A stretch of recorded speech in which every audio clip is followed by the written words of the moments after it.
But doesn't adding fat add to feeling satisfied and full for longer?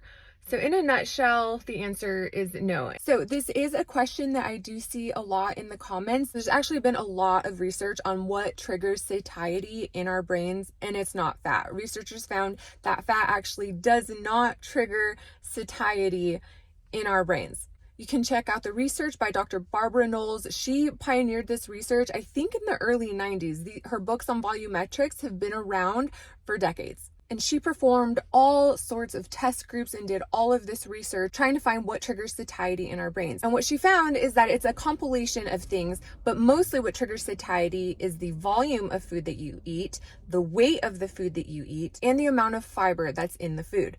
Obviously, calories are going to play a role. You can't live on just lettuce alone. But in some experiments, what they did is they took 2 bowls of pasta that had the exact same calories.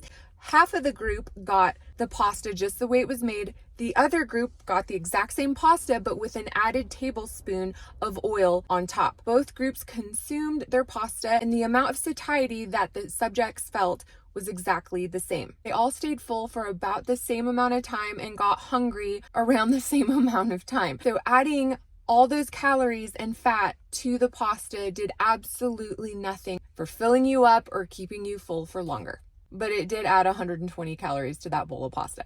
I get my healthy fats from nuts and seeds, avocados, but during weight loss, you do want to cut back on the amount of fat that you are using. Fat is the most concentrated source of calories, and I personally would rather cut back on the amount of oil that I'm using so that I can eat a higher volume of food and feel full and satisfied during weight loss. And ultimately, what causes weight loss is being in a calorie deficit. We can save that for another video, but I was hypothyroid for years, and for years thought it was my hormones, my thyroid, my age, all of these things. And it really was just that I was not staying in a consistent calorie deficit. So let me know your questions in the comments.